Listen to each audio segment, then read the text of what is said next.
May fake people around us be exposed before it's too late. May we never have evil friends like Dan.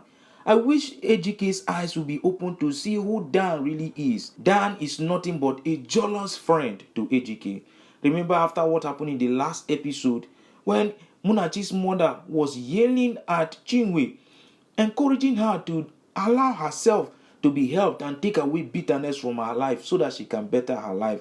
On this episode, Ejike went to his office and he was trying to get a loan from some other companies. Remember that Ejike has lost a lot in this company, all because of what? Pride. The pride, they say, goes before a fall. Ejike, I think it's about time you humble yourself. Ejike has lost a lot and now he's going in search for loan for him to be able to boost his business again. All this is happening because of Dan's advice. But while at it, Dan again came in with his bad advice. Ejike was told to use his house for collateral. I mean, if someone is so good to you and he has a lot of accounts in your company, why would you tell Ejike to use his own house as collateral? Something is making me have a feeling that Dan is even behind all of these things. But yet, Dan came in and instead of him to actually encourage Ejike not to do it. Because if Ejike loses his house, he has nowhere to go. If he goes to the village, in fact, the villagers will chase him out because of the way he has treated the villagers and the fact that he has refused to do what is right so that the mother can be buried. Dan advised Ejike instead to go ahead and use his house. What kind of bad friends is this? Because he knows that Ejike will not be able to pay, knowing fully well that a lot of things is happening to Ejike. So he's so pleased and happy that Ejike is going to lose his house. Why is Dan so evil? Dan is so evil up to a point that is showing in his face. But Ejike is so blind that he cannot see what Dan is trying to do to him. Ejike, instead of him to stand his ground, to say, no, I cannot use my house for collateral, he decided to listen to Dan because Dan told him, of course, if you know you are going to pay this money, why don't you use your house? Use your house as a collateral and get this money, put it in your business. After all, you are going to enjoy the profit that will come out of it. Why is Ejike so shallow-minded?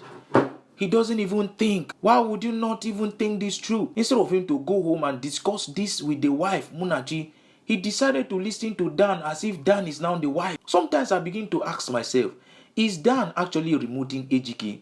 Or is Ejike only acting out of foolishness? Because he's only a foolish man that would prefer evil advice over good advice. Ejike is privileged to have two beautiful friends. One gives him good advice, and Dan is here to only destroy him with bad advice. And I'm so surprised that Ejike decided to choose Dan over the good advice he's getting from Andy. But let's see how Dan's advice will turn out on his life. But then Ejike went ahead to say, okay, I take the advice. I'm going to call them for me to be able to get that loan. I'll use my house as a collateral. I wonder how Munachi will feel when she discovers that Ejike has used their own house for collateral. Chinwe for gradually changing. She's gradually taking away bitterness from her heart. But is this going to last? Dan's friend Andy actually came to see Chinwe, the sister, because Munachi has called him and has explained everything that has happened to Chinwe. How Chinwe came to the house with her only child that is sick, and Ejike had to forcefully make Chinwe to leave the house. But the good thing is that Munachi actually took Chinwe to the mother's house so that she can have peace with her child. But then Andy came to see Chinwe, and Chinwe was at the beginning with her bitterness. We all know that anybody who has bitterness in his heart will never see peace. She started by asking Andy, why are you here? What are you doing here? Even when Andy has explained to Chinwe that he came to see how she's doing and the daughter, Chinwe still doesn't want Andy to be around. Why are you so bittered? Why can't you take away bitterness out of your life so that there will be changes, so that you can enjoy your life and have peace, so you can attract good people around you? Andy, as usual, actually advised Chinwe to do the right thing. He told Chinwe to take care of her own very self. She should take away bitterness from her life so that she can have peace. When you have people with positive mind around you, it helps you to move forward. Just like as they said, iron sharpened iron. But Chinwe was not still having it. She was still not comfortable that Andy came to check up on her. Why don't you give Andy a chance in your life? Andy is a kind friend we need in our life. But then Andy went on to advise Chinwe and also gave Chinwe 50,000 to take care of herself and allow herself to be helped.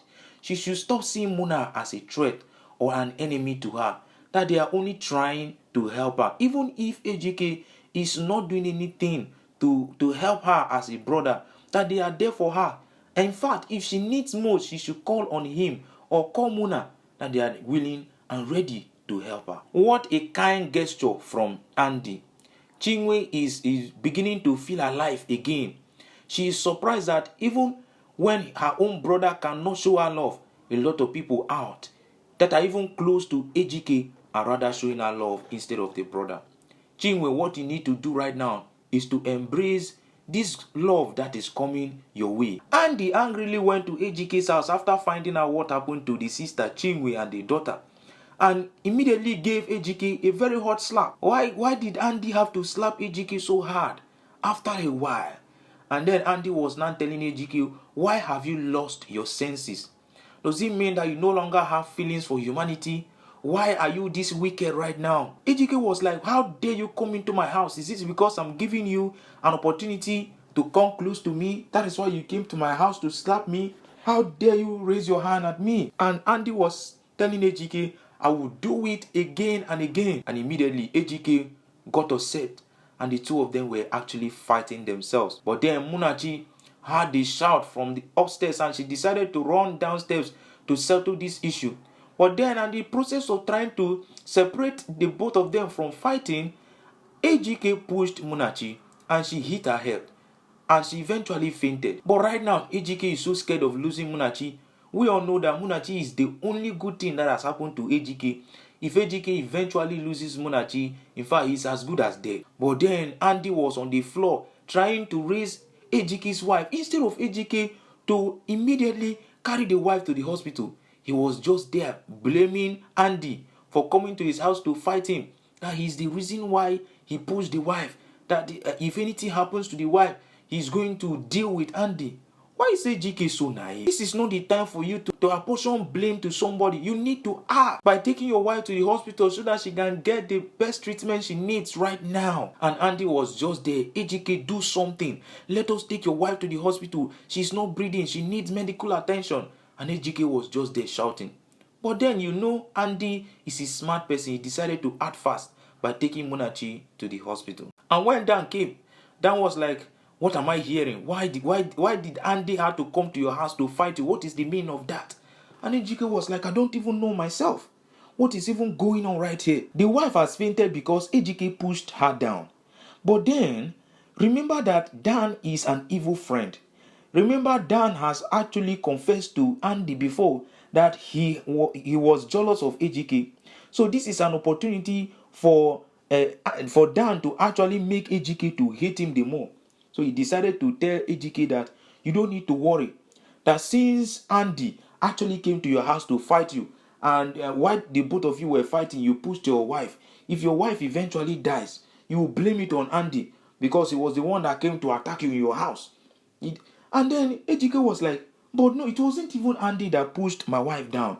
I was the one that did. And Dan was like, are you going to tell the police that you pushed your wife down? Are you crazy? It is your word and my word against Andy's. So you don't need to go and tell the police anything. If anything happens, we'll blame it on Andy. We'll tell the police that Andy came to fight you. And out of self-defense, Andy also pushed your wife and she died. So that the blame will be on Andy. If you have an evil friend around you, what you just need to do is to pray to God to open your eyes to see them so that you can shove them out. Because they will only end up destroying your life. Dan is an evil friend. In fact, this is a kind of friend that our parents warned us about. We don't need to have this kind of negative people around us so that we can move forward. See the kind of advice Dan is always giving to AJK. And immediately, AJK, are always acting so stupid, accepted everything. If you have not liked the video, please like the video. And subscribe to the channel if you are new. I'll bring the next episode up as soon as it drops to you. But for now, take care.